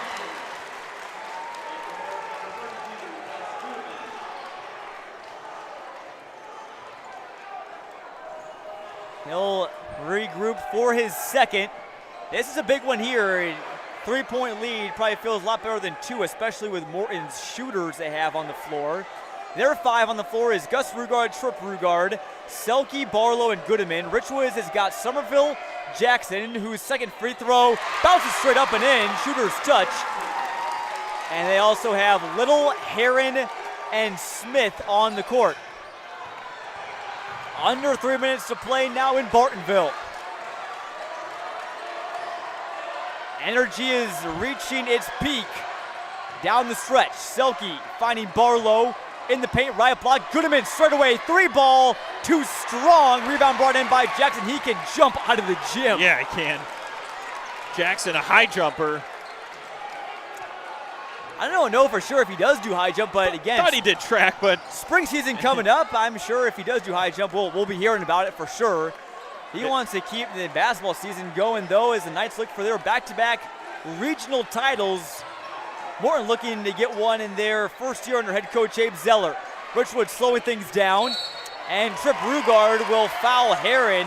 Gotta wonder now, we're starting to reach that point where if you're Richwoods, do you try and run some clock a little bit? Yeah, I would if you're Coach William Smith and Richwoods, especially if he can make these free throws here. You get a stop, try to slow this clock down, but this is a big spot here for Heron at the line. Yeah, if you play the percentages, if you play the foul game for this long, it's not impossible, but unlikely Richwoods would make all of them. It's Heron at the line. He knocks down his first, and he missed his first 2 of the game, but has rebounded nicely from the stripe. Heron's got a couple tonight. Believe he's probably nearing 10 points. We'll get the official totals after the game. Runs the ball in a circle around his waist. Second free throw is no good, so it remains a 4-point game. Knights lead. And Morton really needs a basket this trip. Heron clapping with Rugard driving in on him. He kicks it out. Gus Rugard for 3. Rims out, and Somerville brings in the miss. Rebound was fought for. It was anyone's ball. Referees don't seem to know whose it was. We could use some instant replay here. They're going to say it's a jump ball that will keep it with Morton. Yeah, neither ref got a clean look at it. Tough play, bang, bang, so they're just going to call the jump ball, and this is big for Morton, John. After that missed 3 on the last go-around from Gus Rugard. I think I got to give credit to the boys in stripes there. We couldn't see it from our angle, opposite side of the gym, and I think that's probably the call. When you don't notice, called a jump. So Richwoods has the arrow, that's of note. Rugard's at the top of the key. Morton needing a bucket, but Rugard's been the guy to get one. He's guarded by a little. No one else on the right side of the court, maybe looking for the ISO. He'll drive in the right side again, pull up a floater, and that one no missed. Heron brings in the board, and Barlow fouls Heron, who tumbles to the hardwood. Richwoods wants a clear path foul. I don't think they'll get it. I think it's just momentum just carried him in there. So certainly not a clear path or intentional foul. Just try to kind of get the reach and no contact, but another big spot here for Heron. Huge spot for him now. Again, technically it still could be a 1-possession game if Morton can get a rare 4-point play. This would be a big one. William Smith talks to his rest of his guys. Heron misses his first free throw. You can see his teammates just giving a high five saying just go out there and make this one, stay calm.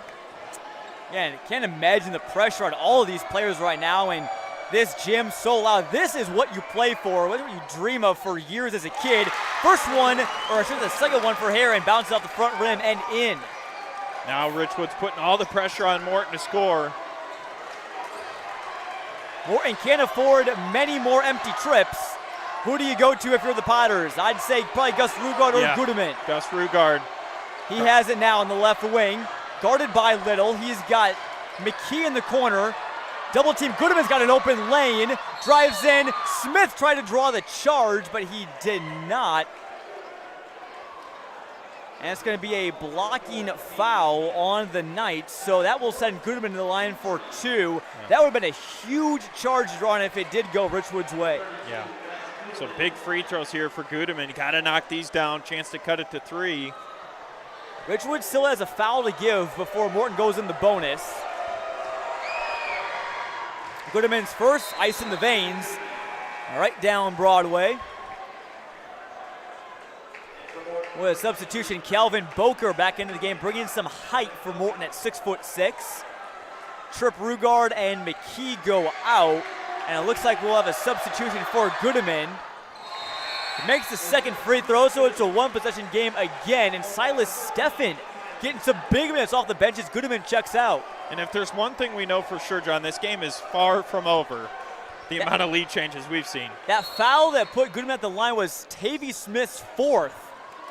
So he played the entire second half until then, not drawing a foul at 3 in the first half. And McKee will foul Jackson, and I think that's probably why they put Goodman and some other guys on the bench. You don't want to have them foul out. Yeah. Almost like a hockey change. You get your guys to foul, then bring back some of your scores, and So 1:14 left. Jared Jackson, who's played a very good game on both sides for Richwoods, can extend it to as much as a 5-point game. His first one is a swish. And we'll see what the second one entails. I guarantee after this one goes down, this energy is going to get turned up to the max. Oh, yeah. No doubt about that, John. Big one coming here. Second one on the way is good. What a pretty shot. Lots of backspin on that one from Jared Jackson, who goes 2 for 2. Morton knows they have to score. They're probably wanting a 3. And they'll get a foul. That's on Heron. I believe that's Marlon Heron's 5th, if I'm not mistaken. Yeah, that's That's out. So Nick Louderman back into the game. He started tonight's contest, but really hasn't played that much. He's a great shooter, but Heron just playing the big minutes on both ends of the court. 4th foul, though, on Richwood, so now Morton's in the bonus, and it's Louderman to guard Trip Rugard. He drills over to the right, looking for the screen. Smith nearly took it away. Near the half court, McKee has it, gets back out across to Gus Rugard. He'll dial up from way downtown. No good. Barlow gets the offensive board, and a reach-in foul on Lathan Somerville. That will send Barlow to the line. He skied in the air for that board. Yeah, what an effort. Barlow able to get it and go to the line. And that's Somerville's 4th. Smith just trying to kind of keep his teammate in check there. Didn't like the call. Richwoods nearly came away with a turnover. Smith and McKee were fighting for a 50-50 ball, and McKee came away with it, got ahead to Rugard, who shot one from the Mid-Illini logo. First free throw is good from Evan Barlow. That was a big one. They needed that chance to cut it to 3. So see if Abe Zeller, if he can come with a make here, try to really apply that full court pressure. I think you have to. Yeah. Selke ready to check in for the Potters. Barlow's second is no good, though. Etherly brings in the board, tries to find an open teammate and does. And we're going to timeout from William Smith. He wants a 30. That was a good call there for Coach Smith. Gives you a chance to kind of settle in and set up a play. Lots of 50-50 balls down the stretch, John, and I think both these teams have probably come away with about an even amount of both of those, but yeah, that's led to a lot of physical play. I mean, both teams just leaving every ounce that they have on the court here tonight here at Limestone. Yeah, 2 state-ranked teams, you know they're going to give it every single thing they have, and they've just played a really physical game, but just exchanging punches. It's been a heavyweight battle in this regional title. This has been I'm comfortable saying this is a state title caliber environment. State caliber title teams in the regional title displays just the high level of basketball that we've seen all year here in Central Illinois. This may be one of the best matchups we've seen between 2 area teams all season long. Always fun with the Mid-Illini and the Big 12 duke it out. It'll be Jackson inbound. He's got Somerville. He's got a lane. He gets hacked from behind by Gus Rugard, and Somerville has the latest chance to extend the Knights' advantage. Somerville, big free throws coming here. But this senior, how dominant has he been tonight? Just a force for the Knights. Hasn't scored in a bit since it was 45-44. First one is good. Seen Lathan Somerville on a couple occasions so far this year, John. I barely remember him missing a free throw at all. No, he hasn't. And winner of this one will face the winner of Kankakee and Pontiac. Kankakee ranked number 9 in Class 3A. Pontiac put together a good season as well. Somerville, broadcaster's jinx, unintentional, but he missed the second one. So still a 5-point game. Trip Rugard driving in. Here's Barlow, back to Trip Rugard in the corner. They got to get something quick. 30 seconds left, hands off to Gus. Off balance three is short. Offensive rebound, no good. But no, Rugard shoots it at the three through contact. And he got it. No call, but he got the three to go. Timeout, Morton. What a shot from Gus Rugard, doing everything he can. You cannot hit a bigger three than that, John. That is your tournament-style shot. That's a March Madness classic like we were just talking about. Big-time plays. But, man, keeping your season alive with that one. Corner three from Gus Rugard, the senior, right in front of the Morton student section.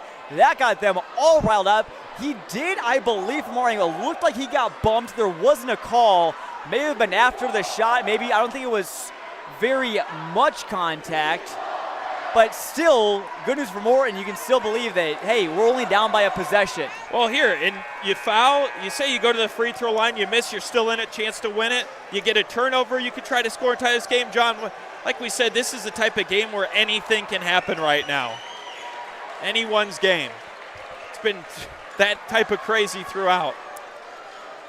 Both teams in the bonus. Richwoods has the arrow. Morton will bring the press on the inbound. It'll be Etherly and Jackson are both on the bounds. It will be Etherly to inbound. He's going to look for the baseball pass. No, he finds Jackson, and he's quickly fouled by McKee. Only 0.3 of a second come off the clock.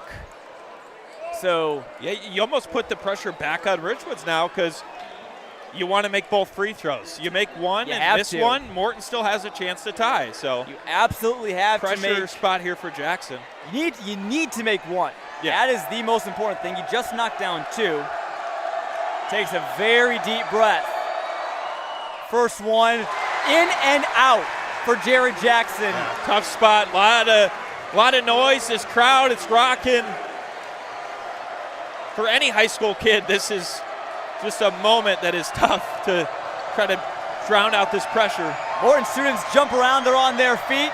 Second one, rims out, but Somerville grabs the offensive board. He's fouled, he got a shot up. Doesn't matter whether it was in the act or not, he'll shoot two. He gives a little flex, kind of says, okay, I got this. Yeah, he knows.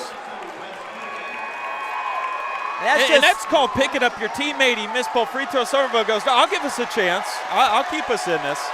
And that's 5 fouls on Wes Goodman. His night is through. All he can do is watch.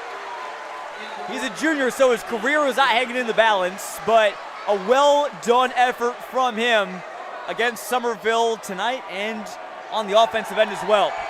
20.6 left. Somerville's first. Swish.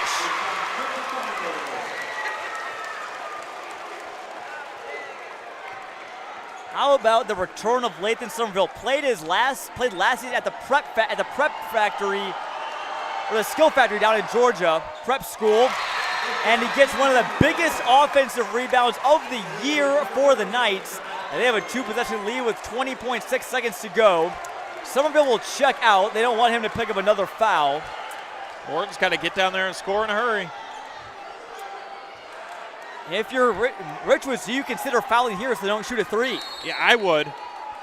I would if I'm Coach Smith. It's an option for sure. They do foul. I don't know if Carter was trying to do that, but he pushed Rugard to the ground and he'll shoot two. Rugard was the substitution for Somerville. Maybe not the type of foul they wanted that early. Maybe burn a little bit of clock and then get it. But you only took, 3 seconds off? Barely that. These final 19.5 seconds could end up proving to be very long. And Morton's still very much in this game. Anything can happen. Turnovers. Richards can miss a free throw. We'll see what he has in store. Rugard's first free throw goes around the rim and out. Wow. Yeah, tough free throw there. Could still make this one, cut it to 3. He has done a phenomenal job, though, giving it everything he has in this fourth quarter.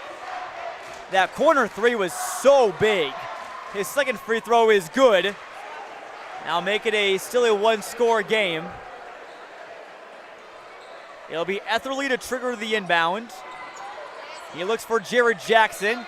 Tries to get away from Selke, but Selke fouled him quickly, so nice job by the Pirates to foul quick with only another second coming off the clock.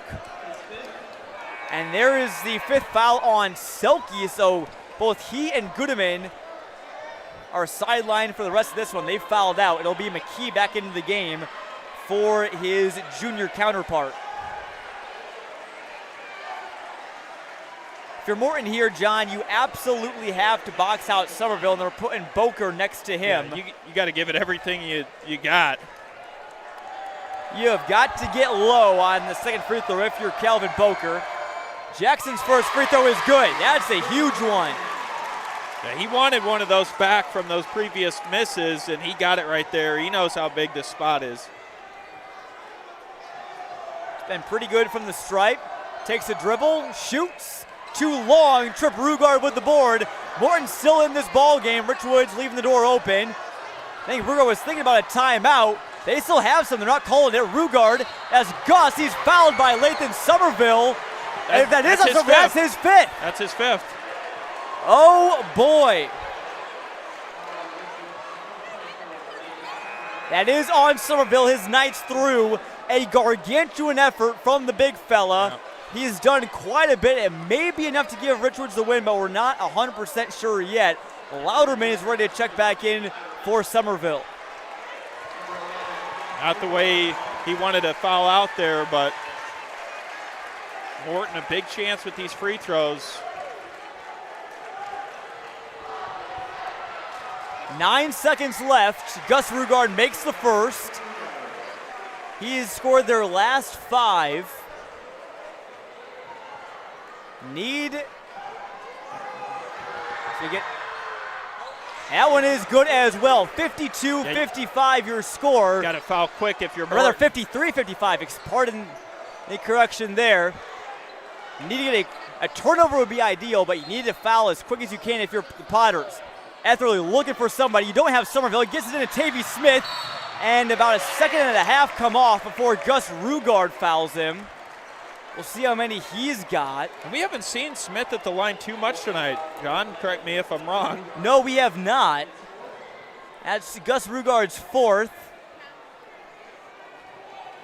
And if there is a miss, you got to box out if you're Morton because there's no Somerville.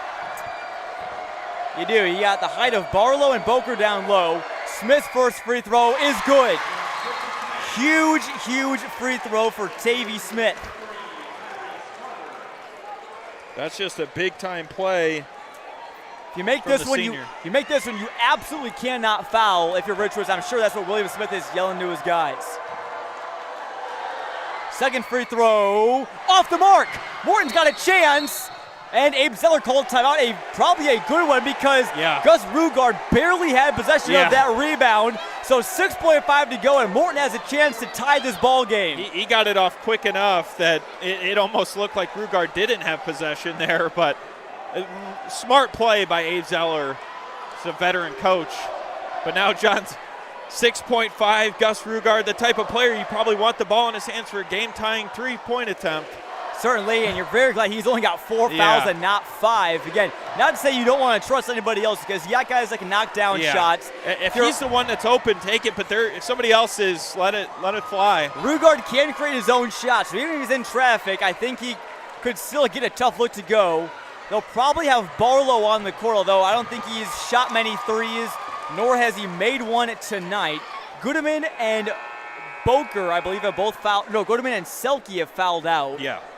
Boker will be on the floor, probably with both Rugards, Barlow, and we'll see who the 5th is. The 5th is Silas Steffen. And I think Morton knows how big this possession is down the floor. Not only does it extend this game, keep your season alive, potentially getting to overtime without Richwood's best player on the floor. They know they have to get a 3-point basket on this trip. And maybe advantage Morton if they can get it to overtime because Somerville's on the bench. He just fouled out a couple seconds ago. Trip Rugard will inbound. Here we go. Looking for his brother Gus. DeQuan Little bringing some pressure. Maybe do you foul if you're Richwoods? Rugard finds a 3-ball on the way. No good. There's the buzzer. Richwoods is your regional champions. The look at the horn from Selke was no good. And I think they wanted a foul. Morton can't believe it. Richwoods celebrates with a mob at half court. The students storm the field. The cheerleaders are in the mix as well. That was Abe Zeller is pretty animated. Wow. We knew this would be an insane finish, and the shot that almost, I believe that was either McKee or Selke. It was McKee. It was Alex McKee who drained a big three earlier. He's a big-time three-point shooter. Morton wanted the foul, didn't get it. I think I either saw the ball bounce off the side of the backboard or there was some contact. I don't know. Yeah, it was tough. Bang, bang play, but it doesn't matter. Richwoods is your regional champion for the second year in a row, and an absolute classic here from the Vern Woolsey gym. Unbelievable game, John. I mean, just trying to find the words for this one. So many just great plays. How about this? What a scene from Richwoods. All their students are jumping up and down, partying for a little video going on down there. They still have to get their section or their regional plaque. As a lot of embracing going on, the Potters will stay on the court to watch the Knights accept it. That has got to sting for them. They fought with every ounce that they had tonight. This game could have gone so much. It could have gone either way. Yeah, it certainly could have. You know, both teams with some big chances late. Richwoods had that huge spark in the third quarter, and then obviously Richwoods at the line. They really just hit those free throws when they needed them, and Morton trying to play some catch-up. But, man, I mean, what a game. That's all I could say, John. What a game. So many the fans that packed in here at the Vern Woolsey gym are on the court now, high-fiving and hugging. Morton can't believe it, but what a season for the Potters, who shared the Mid-Illini Conference Championship with Metamora, were state-ranked most of the year, and gave Richwoods all they could handle. And the Knights now jump around and celebrate with a sectional plaque. Look at this emotion from Lathan Regional Somerville. plaque, John. I keep on saying, this felt like sort of like a sectional game. It does. How about that? It's a party in the woods tonight. Yeah, they're going to enjoy that one back in Peoria. And the guy holding the plaque, none other than Lathan Somerville. If I had to give a game MVP, I think that's got to be him. Oh, certainly, and especially, you know, those two free throws that Jackson missed. Somerville kept the game alive for them. Yes. Morton could have went down, maybe took the lead, and it's plays like that you really rely on your seniors. And Somerville just, what a phenomenal game. And of note, John, I mean, I know, again, it's, you know, anything could happen. You don't know if something happened that didn't happen, what all would have happened. But if Somerville didn't get that offensive board off that miss from, I believe it was Heron, he knocked on those two free throws. They gave Richwoods their 53rd and 54th points of the game. And of course, that 54th point was the one that they needed. That ended up being the game-winning point for the Knights. But Somerville knocked down two free throws. He knocked down another one on a separate trip. Jackson knocked down 3 down the stretch. Heron knocked down 2 on 2 separate trips. Tavy Smith went 1 for 2 to the line as well. So the Knights probably going to work on their free throws a little bit. Yeah. Given, again, they're probably gassed. Yeah. So, you know, some misses are excusable, but they did do enough to pull out the win, and they'll face either Kankakee or Pontiac in the sectional semifinals on Wednesday. It's obviously one thing. You look at how tight this game was, and it's okay. Hey, this game, we had to almost put our entire energy into it, and we just, you know, barely pulled it out. But, John, to your point, yeah, that's something you want to work on in practice, get those free throws down, especially in the sectionals. All these games are just going to get tougher and tougher. But, man, they will enjoy this one tonight. Regional champions. And what a season for Morton, though. I mean, no you obviously feel for the Potters, and, you know, not a way you want to go down, but 28-5 on the year, that's nothing to hang your hat on. No, certainly not, especially with so many juniors, a first-year head coach. I mean, on paper, you know, I'm sure it didn't look the best for Morton, but, you know, if you know anything about these Potters, you knew that this group was going to be special and they could, you know, exceed their expectations, and they had a phenomenal year for sure. We saw them at the start of the season at the Kevin Brown Memorial Tournament Champions. They went undefeated in those games, and from that point on, we knew, okay, this Potters team is for real. Yeah, and they showed that tonight, and, you know, Richwoods arguably one of the best teams in this entire area outside of, you know, Metamora, and they showed that they could hang with Morton and take them down, but that's a big statement win, and Moving on to that Pontiac sectional, trying to find some scores for you. Yeah, we're going to try and see all the other scores from around the area. Don't have any other scores, at least on IHSA score zone from Class 3A. Bear with us, folks. We're going to pull up Twitter. I'll try to see what I can gather. X, old trusty, and he can find some scores pretty quickly. That's, I consider, again, I want to, it's not bragging, but it's a hidden talent of mine, trying to uncover. I'm sure somebody out there was at Kankakee and Pontiac tonight. So we'll see who the Knights will face.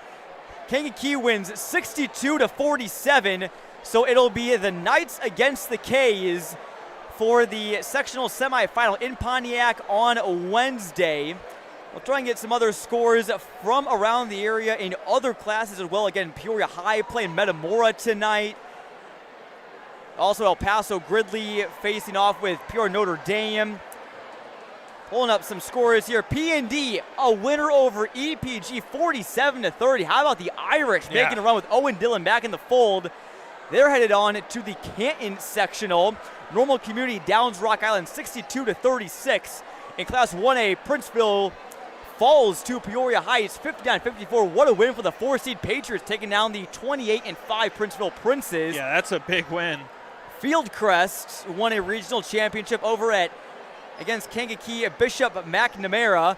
Illini Bluffs, regional champs in Class 1A, 69-51 over Illini Central. Congratulations to the Tigers. They're a team to watch out for a state run, definitely.